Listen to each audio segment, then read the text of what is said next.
perturbation qui a pris tout son temps pour traverser la France au cours de ces dernières heures est en train de nous quitter. Alors on la suit à la trace, là, vous voyez, principalement là, du golfe du Lion jusqu'à la région Rhône-Alpes, apportant d'ailleurs des précipitations sous forme de pluie, de neige sur les Pyrénées, puis en ce moment plutôt sur les Alpes. À l'arrière-retour d'un temps plus sec avec quelques éclaircies, elle va nous quitter. Résultat, demain matin, eh oui, retour d'un temps sec pour tout le monde, ou presque, d'accord.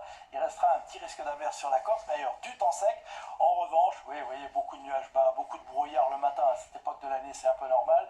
Et puis au fil des heures, tout ça va se lever plus ou moins facilement, je vous le dis tout de suite. Alors, plutôt facilement dans le sud, dans l'ouest, mais elle sera plus compliquée dans le nord-est, de la vallée de la Saône à la Champagne, Lorraine, Alsace. Là, ça restera franchement nuageux, mais sans précipitation. Donc, sauf en Corse, il y aura un petit risque d'averse. Ces températures maintenant, alors regardez ça, au réveil, eh oui, on va se rapprocher des gelées. On ne sera pas très loin là du Massif central au nord-est, déjà 11 degrés à Bastia et en cours d'après-midi.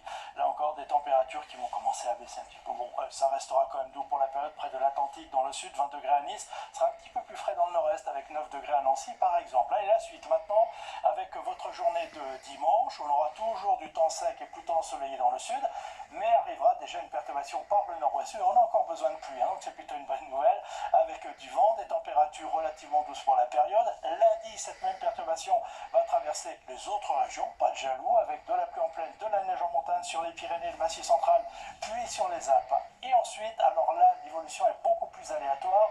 Mardi, peut-être encore beaucoup de nuages et quelques averses ici ou là, sauf tout près de la Méditerranée. C'est encore plus incertain à partir de mercredi, peut-être quelques pluies dans l'ouest que nous retrouverons entre jeudi et vendredi dans les régions du sud. Mais il y a des versions beaucoup plus froides qui apporteraient de l'air froid à partir du début du mois de décembre. Donc je reste très prudent sur cette évolution. Je préfère vous en reparler demain et je vous laisse tout de suite avec le journal